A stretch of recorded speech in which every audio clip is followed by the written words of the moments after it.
breaking news ধৰছে এই মুহূৰ্তত 24 ঘণ্টা নহওঁতে আৰক্ষীৰ একশন অভয়পুৰীত হিন্দু যুৱতীক ভয়ংকৰভাৱে আক্ৰমণ কৰা মিয়া যুৱকক কৰাত্ত কৰিছে আৰক্ষীয়ে 24 ঘণ্টা নহওঁতে আৰক্ষীৰ জালত পৰিছে অভয়পুৰী কাণ্ডৰ মূল মাষ্টাৰমাইণ্ড হৈছে জনাইছে বিগ ব্ৰেকিং মুহূৰ্ত জনাইছে হিন্দু যুৱতীক নিৰ্যাতন কৰা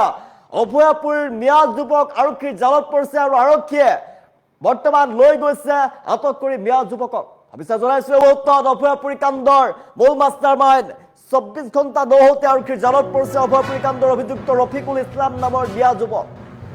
24 ঘণ্টা নহওঁতে আৰক্ষীৰ একশন বৰঘোলা আৰক্ষী আটক কৰিছে হালধিবাৰী কাণ্ডৰ অভিযুক্ত ৰফিকুল ইছলামক হিন্দু যুৱতীক আক্ৰমণ কৰিছিল মিয়া যুৱক ৰফিকুল ইছলামে মাতৃৰ সৈতে নদীত কাপোৰ ধুবলৈ গৈছিল যুৱতীগৰাকী আৰু সেই সময়তে ৰফিকুল ইছলামে প্ৰথমে যুৱতীগৰাকীক আক্ৰমণ কৰিছিলে আক্ৰমণ কৰাৰ পিছতেই যুৱতীগৰাকীৰ মাতৃকো আক্ৰমণ কৰিছিলে জীয়ৰীক ৰক্ষা কৰিবলৈ যোৱা মাতৃকো আক্ৰমণৰ অভিযোগ ৰফিকুল ইছলাম নামৰ মিয়া যুৱকগৰাকীৰ বিৰুদ্ধে আই নদীৰ পাৰত মাকৰ সৈতে কাপোৰ ধুবলৈ গৈছিল যুৱতীগৰাকী আৰু সেই সময়তে ৰফিকুল ইছলামে আক্ৰমণ কৰে যুৱতীগৰাকীক আৰু ঘটনা সংঘটিত কৰি পলায়ন কৰিছিল ৰফিকুল ইছলাম আৰু 24 ঘণ্টা নহওঁতে দুখীক আটক কৰাৰ সময়সীমা বান্ধি দিছিল বজৰং দলৰ 24 ঘণ্টা নহওঁতে আৰক্ষীয়ে কৰাত্ত কৰিছে ৰফিকুল ইছলামক 24 ঘণ্টা নহওঁতে আৰক্ষীৰ জালত পৰিছে অভয়পুৰী কাণ্ডৰ অভিযুক্ত ৰফিকুল ইছলাম এগৰাকী হিন্দু যুৱতীক আক্ৰমণ কৰিছিল ভয়ংকৰ ঘটনা সংঘটিত কৰিছিল হিন্দু যুৱতীৰ সৈতে আৰু হিন্দু যুৱতীৰ সৈতে ভয়ংকৰ ঘটনা সংঘটিত কৰাৰ পাছতেই জীয়ৰীক ৰক্ষা কৰিবলৈ যোৱা মাতৃকো ভয়ংকৰভাৱে আক্ৰমণ কৰিছিল এগৰাকী ৰফিকুল ইছলামে আৰু অৱশেষত অভয়পুৰীত আৰক্ষীয়ে কৰাত্ত কৰিছে এগৰাকী ৰফিকুল ইছলাম নামৰ মিয়া যুৱকক আমি দৃশ্যাংশ দেখুৱাইছো এগৰাকী 24 ঘণ্টা নহওঁতে বৰঘোলা আৰক্ষীয়ে কৰাত্ত কৰিছে ৰফিকুল ইছলাম নামৰ এইগৰাকী মিয়া যুৱকক 24 ঘণ্টা নহওঁতে আৰক্ষীৰ জালত পৰিছে ৰফিকুল ইছলাম নামৰ এগৰাকী মিয়া যুৱক বৰঘোলা আৰক্ষীয়ে আটক কৰিছে হালধিবাৰী কাণ্ডৰ অভিযুক্ত ৰফিকুল ইছলামক হিন্দু যুৱতীক আক্ৰমণ কৰাৰ অভিযোগ মিয়া যুৱকগৰাকীৰ বিৰুদ্ধে ৰফিকুল ইছলামে প্ৰথমে যুৱতীগৰাকীক আক্ৰমণ কৰিছিল আৰু ইয়াৰ পাছতেই জীয়ৰীক ৰক্ষা কৰিবলৈ যোৱা মাতৃকো আক্ৰমণ কৰিছিল ৰফিকুল ইছলামে আই নদীৰ পাৰত মাকৰ সৈতে কাপোৰ ধুবলৈ গৈছিল যুৱতীগৰাকী আৰু ঘটনা সংঘটিত কৰি পলায়ন কৰিছিল ৰফিকুল ইছলাম দুখীক আটক কৰাৰ সময়সীমা বান্ধি দিছিল বজৰং দলৰ ফালৰ পৰা 24 ঘণ্টা নহওঁতে আৰক্ষীয়ে একশন গ্ৰহণ কৰিছে আৰক্ষীয়ে কৰাত্ত কৰিছে এগৰাকী ৰফিকুল ইছলাম নামৰ মিয়া যুৱকক অভয়পুৰী কাণ্ডৰ অভিযুক্ত ৰফিকুল ইছলামক কৰাত্ত কৰি থানালৈ লৈ গৈছে আৰক্ষীয়ে অভিযান দেখুৱাইছে 24 ঘণ্টা নহওঁতে আৰক্ষীৰ বৃহৎ একশন ৰফিকুল ইছলামক কৰাত্ত কৰি জেললৈ লৈ গৈছে মুহূৰ্তত 24 ঘণ্টা নহওঁতে আৰক্ষীৰ জালত পৰিছে এগৰাকী মূল মাষ্টাৰমাইণ্ড ৰফিকুল ইছলাম বৰঘোলা আৰক্ষী আটক কৰি হালধিবাৰী কাণ্ডৰ অভিযুক্ত ৰফিকুল ইছলামক লৈ গৈছে এগৰাকী মিয়া যুৱকে হিন্দু যুৱতীক আক্ৰমণ কৰিছিল আৰু হিন্দু যুৱতীক আক্ৰমণ কৰাৰ পিছতেই মাতৃকো আক্ৰমণ কৰিছিল জীয়ৰীক প্ৰথমে আক্ৰমণ কৰিছিল আৰু জীয়ৰীক বচাবলৈ যোৱা মাতৃকো আক্ৰমণ কৰিছিল এগৰাকী মিয়া যুৱকে এগৰাকী মিয়া ৰফিকুল ইছলামক বৰ্তমান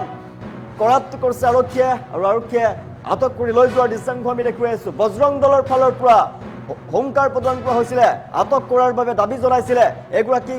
ৰফিকুল ইছলামক কৰাত্ত কৰি কঠোৰৰ পৰা কঠোৰ শাস্তি প্ৰদান কৰাৰ দাবী জনাইছিলে আৰু কি সময়সীমা বান্ধি দিছিলে আৰু 24 ঘণ্টা নহওঁতে আৰক্ষীয়ে একশন লৈছে দুখীক আটক কৰাৰ সময়সীমা বান্ধি দিয়াৰ পাছতে বজৰং দলে আৰক্ষীয়ে একশন লৈছে 24 ঘণ্টা নহওঁতে আৰক্ষীৰ জালত পৰিছে এগৰাকী ৰফিকুল ইছলাম মাতৃৰ সৈতে আই নদীত কাপোৰ ধুবলৈ যোৱা সময়তে ভয়ংকৰভাৱে আক্ৰমণ কৰিছিল হিন্দু যুৱতীক আৰু হিন্দু যুৱতীক আক্ৰমণ কৰা এগৰাকী মিয়া যুৱক ৰফিকুল ইছলামক কৰাত্ত কৰা হৈছে আৰু আৰক্ষীয়ে লৈ গৈছে আটক কৰি বৰ্তমান দৃশ্যাংশ দেখুৱাইছো 24 ঘণ্টা নহওঁতে আৰক্ষীৰ জালত পৰিছে এগৰাকী মিয়া যুৱক ৰফিকুল ইছলাম আৰু অভয়পুৰী কাণ্ডৰ অভিযুক্ত ৰফিকুল ইছলামক আৰক্ষীয়ে লৈ গৈছে আৰক্ষীৰ লৈ যোৱাৰ পাছতেই আৰক্ষীয়ে জেৰা চলাব সমগ্ৰ ঘটনা সন্দৰ্ভত আৰু হয়তো জেলৰ ভাত খাব লাগিব এগৰাকী ৰফিকুল ইছলামে আমি দৃশ্যাংশ দেখুৱাইছো অভয়পুৰীত ভয়ংকৰ ঘটনা সংঘটিত হৈছিলে হিন্দু যুৱতীগৰাকীয়ে আই নদীৰ পাৰত মাকৰ সৈতে কাপোৰ ধুবলৈ গৈছিল আৰু সেই সময়তে যুৱতীগৰাকীক ভয়ংকৰভাৱে আক্ৰমণ কৰিছিল আৰু ঘটনা সংঘটিত কৰি পলায়ন কৰিছিল ৰফিকুল ইছলাম জীয়ৰীক ৰক্ষা কৰিবলৈ যোৱা মাতৃকো ভয়ংকৰভাৱে আক্ৰমণ কৰিছিলে আৰু ৰফিকুল ইছলামক বৰ্তমান কৰাত্ত কৰিছে দুখীক আটক কৰাৰ সময়সীমা বান্ধি দিছিল বজৰং দলৰ ফালৰ পৰা বৰ্তমান আৰক্ষীয়ে কৰাত্ত কৰি থানালৈ লৈ যোৱাৰ আমি দৃশ্যাংশ দেখুৱাইছো ঘটনা সংগত কৰি পলাই থকা ৰফিকুল ইছলামক বৰ্তমান আৰক্ষীয়ে আটক কৰিছে আৰু আটক কৰি থানালৈ লৈ গৈছে 24 ঘণ্টা নহওঁতে আৰক্ষীৰ জালত পৰিছে ৰফিকুল ইছলাম বৰঘোলা আৰক্ষী আটক কৰিছে হালধিবাৰী কাণ্ডৰ অভিযুক্ত ৰফিকুল ইছলাম হিন্দু যুৱতীক ভয়ংকৰভাৱে আক্ৰমণ কৰিছিল এগৰাকী ৰফিকুল ইছলামে আৰু যুৱতীক আক্ৰমণ কৰাৰ সময়ত যেতিয়া জীয়ৰীক ৰক্ষা কৰিবলৈ আহিছিল মাতৃ সেই মাতৃক আক্ৰমণ কৰিছিলে আৰু সমগ্ৰ কাণ্ডৰ অভিযুক্ত এগৰাকী ৰফিকুল ইছলামক কৰায়ত্ব কৰি থানালৈ লৈ যোৱাৰ আমি দৃশ্যাংশ দেখুৱাই আছো বজৰং দলৰ ফালৰ পৰা সময়সীমা বান্ধি দিয়া হৈছিলে কৰায়ত্ব কৰাৰ বাবে আৰু 24 ঘণ্টা নহওঁতে আৰক্ষীয়ে কৰায়ত্ব কৰিছে এগৰাকী অভিযুক্ত ৰফিকুল ইছলামক নিয়া যুৱকগৰাকীক কৰায়ত্ব কৰি লৈ যোৱাৰ আমি দৃশ্যাংশ দেখুৱাইছো ৰাজ্যত হিন্দু যুৱতীক ভয়ংকৰ হিন্দু যুৱতীৰ সৈতে ভয়ংকৰ কাণ্ড সংগত কৰা এগৰাকী ৰফিকুল ইছলামক বৰ্তমান বৰঘোলা আৰক্ষীয়ে আটক কৰিছে আৰু হালধিবাৰী কাণ্ডৰ অভিযুক্ত ৰফিকুল ইছলামক আটক কৰি আৰক্ষীয়ে লৈ গৈছে এতিয়া